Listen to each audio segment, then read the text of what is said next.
Okay, where are we off to next? We just received a Sylph J from the boss of the Bloodwings. She has a job for us and wants us to meet her in Loehgres. How should we respond? Let's do it. Besides, we need to see if that demon in the villa was actually a therion. Good point. And the Bloodwings might know something about the other therions too. We're heading for Loehgres. Prepare to set sail. Ready anytime. Ah! Oh, talk to him.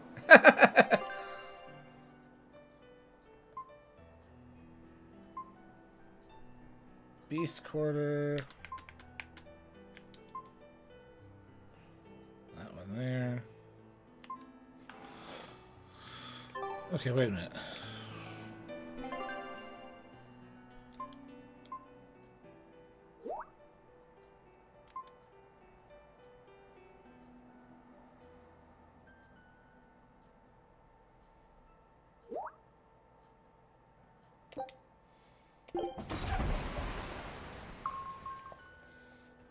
Trying to keep track of where things are, but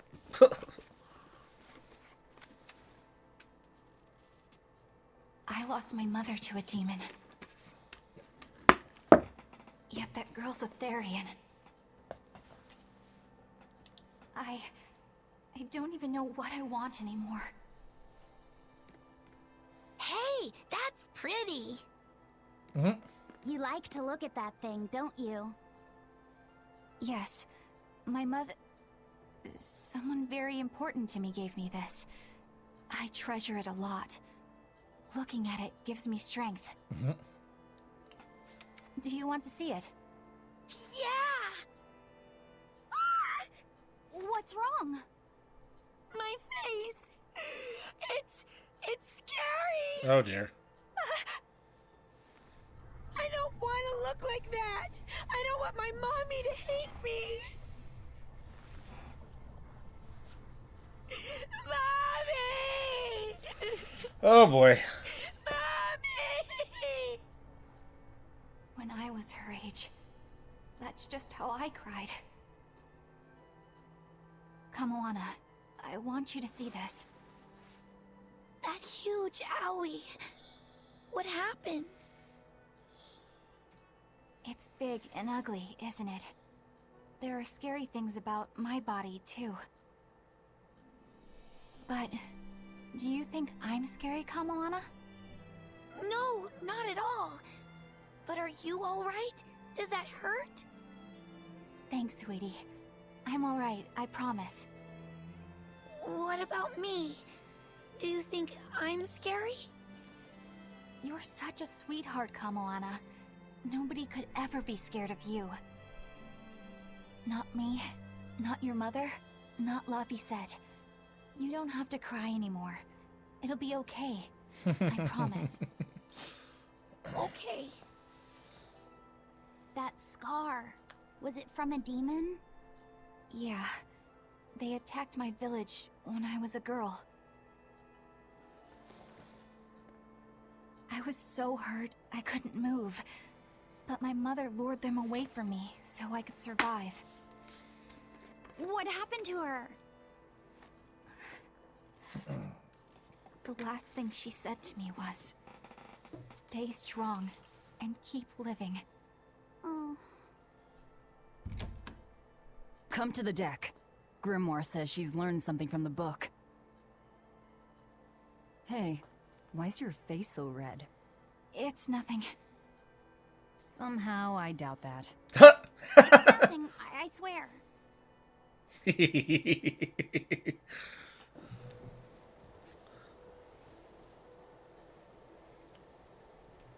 Do you all remember the second verse of that song Laphicet read earlier? 4 Empyreans may tear him asunder, but so long as there is one receptive to divine power, Therion shall be forever reborn in sight of the full crimson moon. Right. That's what I've gathered you all here to discuss. And we think that passage means that Innominat and the Therions will be revived by a chosen one, right? Yes, but the shall be forever reborn part kept bothering me. I've reconsidered my analysis. Suppose that instead of someone being chosen by Innominat to create Therions, the song means that Innominat chooses who becomes Therions.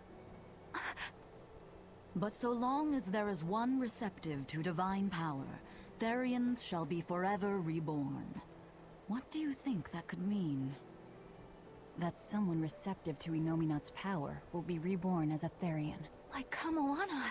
Which is to say that the Abbey figured out how to turn people into Therions, and then got right to work. That's... Are you really that surprised? Artorias has always been one to prioritize the many over the individual, as I well know. Another thing to consider is this wording about Therions being forever reborn. This could mean that one Therion will be reborn again and again, or it could mean that different Therions will be born to take their place. Meaning that even if you kill one, there are more waiting in line. They can't be wiped out. Looks like prioritizing the one over the many was the right call this time. Eh, Velvet?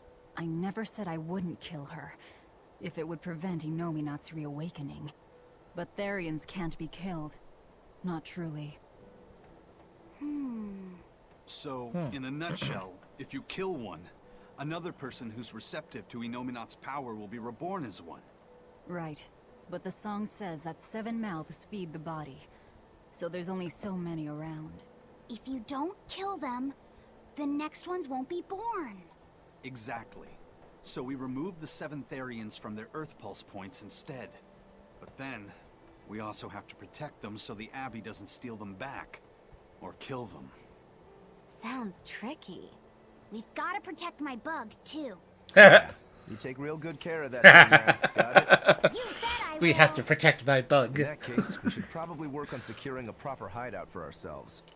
You got a secret base or anything, Eisen? It's every man's fantasy, but sadly, I don't. We need a hard-to-find spot.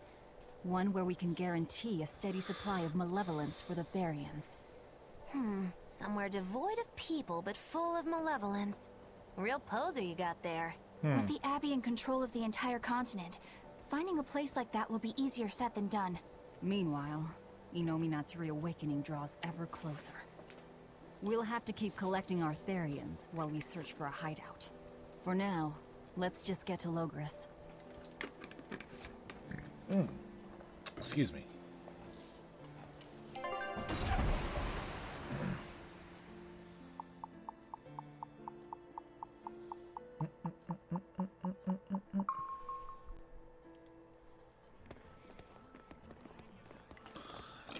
Excuse me. Hey, old man! Give me all the water and food you got! Wait your turn, moron! I was drifting out at sea for 3 days. Almost died out there. Wait here, poor you! You probably deserved it! Say that again, wise ass! I dare ya! Shut up, both of you. No one's getting anything until you pay me what you owe first. Are they gonna be okay? Don't pay them any mind. Sailors are just a short-tempered bunch, that's all. Huh? The hell are you doing? What's going on? They've jacked up the price to dock our ship here. Oh yeah? Some real balls you've got there, buddy. If you lot want to moor here, that's the price you're gonna pay. Look, pirates are a liability to begin with, but calling your crew infamous these days would be putting it lightly. The more wanted you are, the more it's gonna cost to hide you. Capiche? Hard to argue there. Benwick, just pay the man what he wants. Yes, sir. You're such pushovers. You and the captain both. I knew I could count on you to come through, Eisen. Pleasure doing business with you. Looks like I'm causing you trouble. It comes with the job. Don't sweat it. Some sailors just have longer tempers than others. Noted.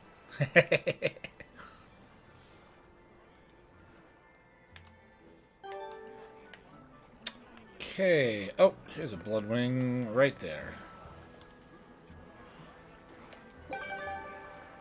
Nice.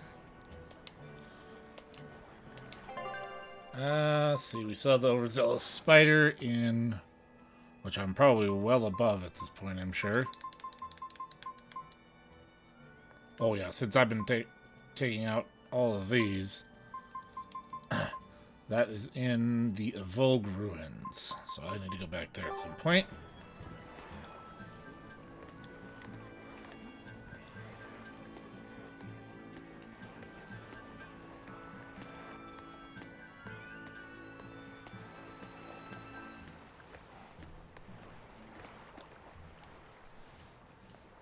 Alright, everything's all fixed up.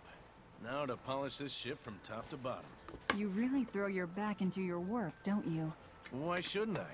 The Von Eltia is our pride and joy, our weapon. And most importantly, our home. I'm sure you've heard this before, but she's one odd-looking ship. The Von Eltia was built by the Kingdom 12 years ago, using the very best technology available. She was designed for search and seizure operations on the high seas. Apparently, her unusual design comes from an engineer who is familiar with technology from the far continent. But on her maiden voyage, a string of mysterious accidents took the lives of the captain, then the second, and then the third in command. People thought the ship was bad luck. She was about to be scrapped when Captain Eyfried came and snatched her for himself. If the ship was bad luck, why did Eyfried want it? Well, I'm sure part of it was that he wanted a sturdy ship, capable of reaching the far continent. But when I asked him why, he said, "She looks interesting." She's too interesting if you ask me. We've been chased by storms, struck by icebergs, attacked by a giant whale. You name it. 3 years ago when the first mate arrived, it all made sense. To think we'd been haunted by a Reaper the whole time. Oh, come on. Don't go blaming the captain and the first mate for every bad thing that happens. I bet you're all just frustrated because you're forced to go where they tell you. None of us are forced to be here. We're here because we choose to be here. And we do so fully knowing what sort of men the captain and the first mate are. Anyone can leave the crew whenever they like. We're free pirates, each of us, here because we want to be. Some of us love adventure, some are looking to test their fate, and some are just searching for a good place to die. We're a ragtag bunch of rogues, that's for sure. But not a one of us has died carrying regret or resentment. So we're glad to help out you and yours. But you'd best not forget what we stand for. I won't. They're quite the crew, aren't they? Were all those accidents truly caused by your power? Yeah. I've been searching far and wide for a way to lift the Reaper's curse. But when I couldn't find a single thread to follow on this continent, I turned my eyes to the other side of the ocean. And that's why you boarded this ship. And a fine ship she is.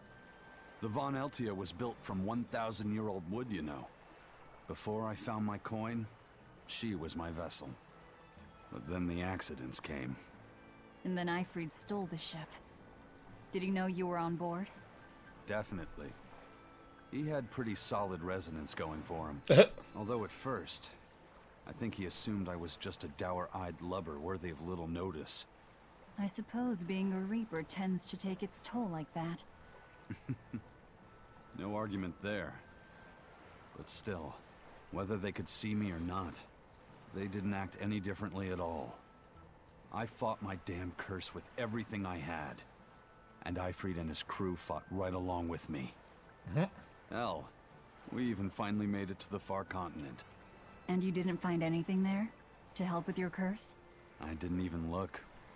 But that's why you went there, isn't it? Eventually, I just got tired of fighting back. The crew, they taught me how to feel alive. And the joy of pursuing my dreams alongside good friends.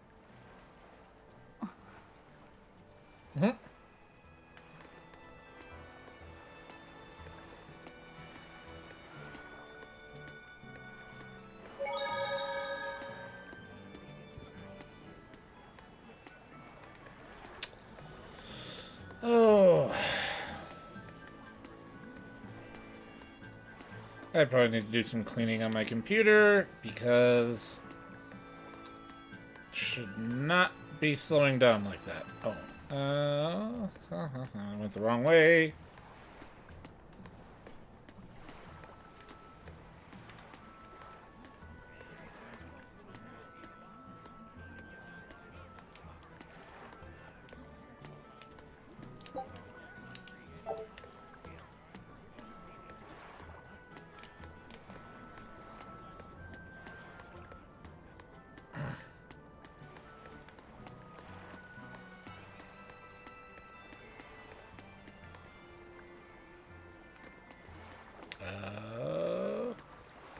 Just when are we going to be Oh, there we allowed go. free access through Vortigern?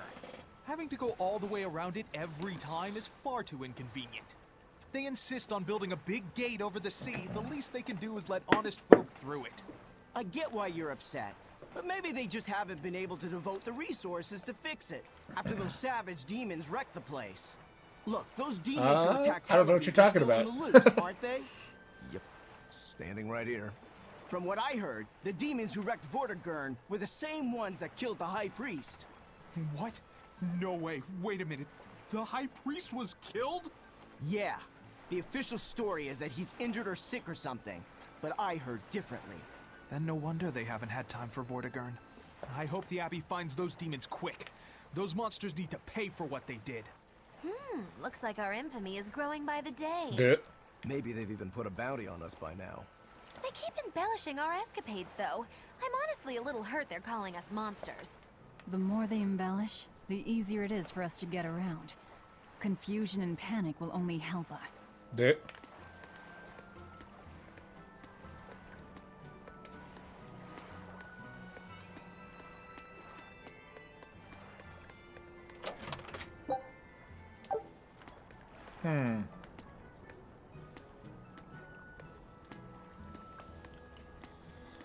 And the slowdown. Alright, tavern in Loehgres. Can't go out that way.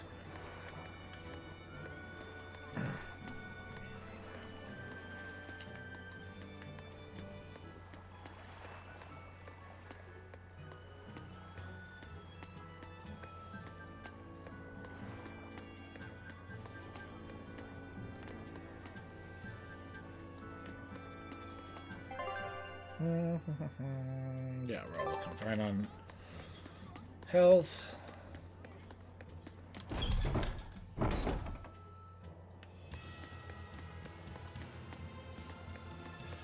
Oh. The Bloodwing butterflies operate in the Empire's shadows.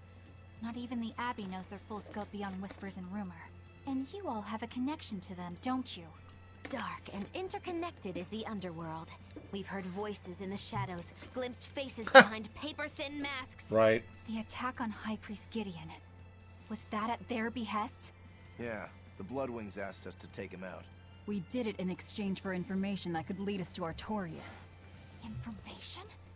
You would assassinate a man for mere information? Yes. Well, that man Information on was the shepherd who corrupt as rules hell, the so... world. Not a bad deal if you ask me. We just work with them when our interests align. Nothing more. That's the kind of thin justification I'd expect to hear from them, too. But the Bloodwings were acting upon knowledge that the High Priest was harming the people of the city. You're right. The incident with the nectar was the church's failing. And it seems that the Bloodwing butterfly network goes further and deeper than we had thought. They knew about the barrier at the throne, too. And Velvet's expertise at dove mimicry. Would you stop bringing that up? Dove mimicry? What does that mean? I have no idea. He's like, I'm not gonna say, because I'm gonna get in trouble. Near the dock checkpoint. That's all. Huh? Right! It was a black, full-chested dove, wasn't it? Cuckoo! God dang it, Magilu. Is that some sort of underworld code word? No, it's just Magilu.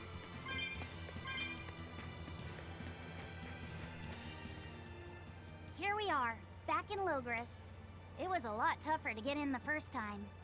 More funny than tough, if you ask me. Oh, you mean Velvet's little dove act? Coo. I'd be careful teasing her if I were you. You know how she can get. Oh, don't act like you didn't enjoy it too. I'm sure you did, right? Good little boys don't lie to adults, you know. I might have. Just a little. Say it like a dove. It was funny. Coo. Oh, dear goodness.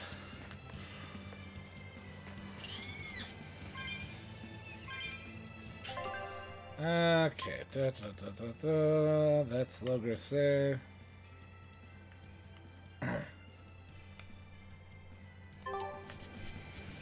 Whoa, hello, bird. That looks a little different. You better be ready.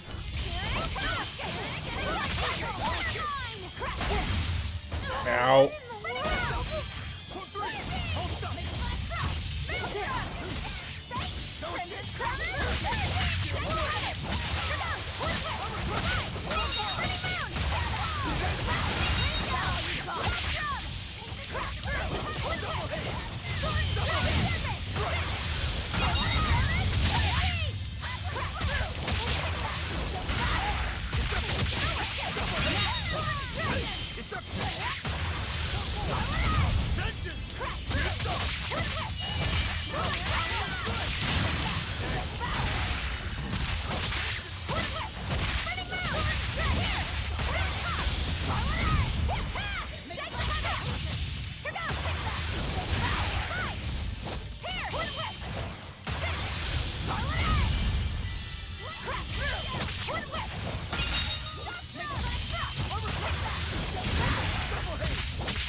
Yeah, those are definitely not wolves.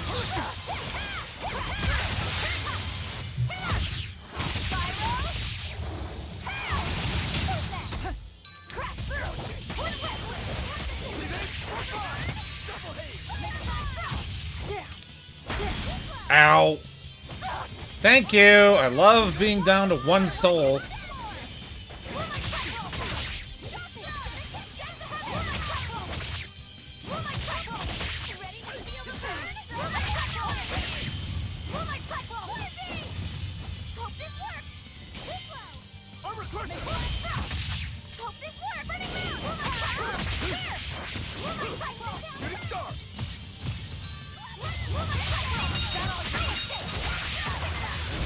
There we go.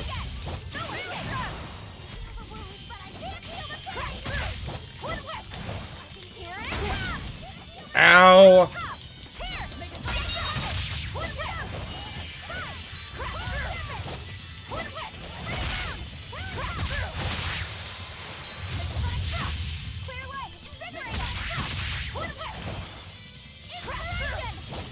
Come on. Ah.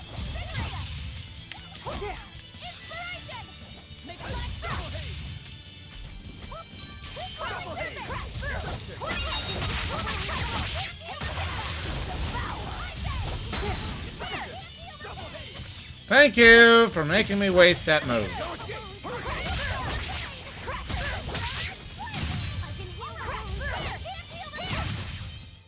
That was a considerably powerful enemy. Ah, my eye.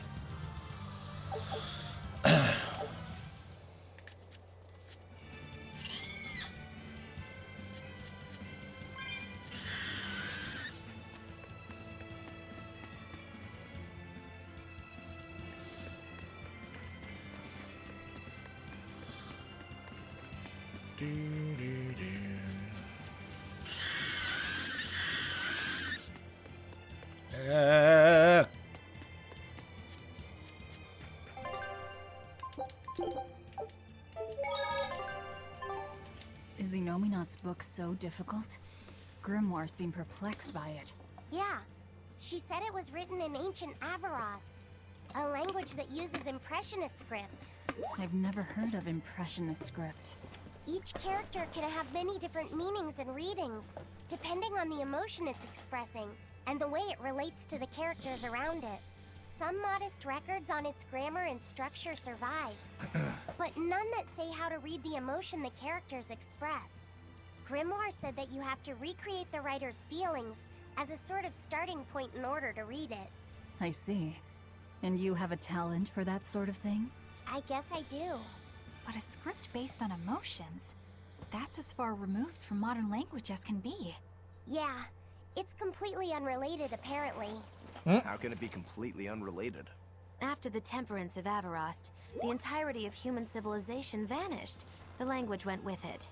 Much as a blooming flower loses its petals, the Avarost civilization grew too far and came to its final end. The surviving buildings and ancient tools, the likes of which our technology cannot replicate, were the beginning of that end. In any case, It sounds like deciphering that writing will take quite a while.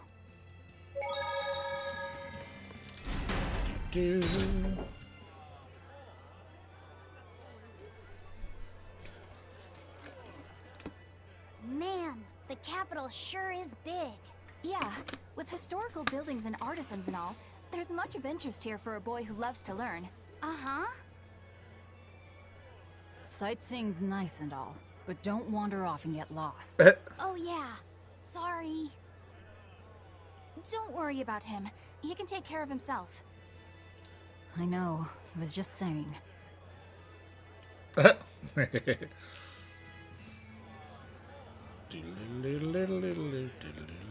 Oh gosh. You look like travelers. The restrictions on travel to the Aldina Plains are going to be lifted soon. The road's opening back up! So, that's the latest word on the streets? Ha! I see what you did there. I try to liven things up around here. Well, ever since Lord Artorius became the Shepherd, demon attacks have gone down. The world's filled with hardships, but perhaps things are starting to go in the right direction. Perhaps. The demons who nearly destroyed Halaves are still skipping about on the loose, though. What? And just the other day, a village near Salt was destroyed by the demon blight. Guess the capital doesn't mind, though. What? Don't worry about it. Your shepherd and the abbey are going to save the world, right? Listening to you has kind of gotten me all nervous again. If you hear any other scary stories, let me know, please. I've got one with fresh blood. Excuse me. Oh, maybe that tale about the demon doll that comes alive. Melted bodies. If you're going to waste time, we're leaving you here. Well, that's enough of this detour then. Sorry to be such a drag. Wait! That doll one sounded really cool!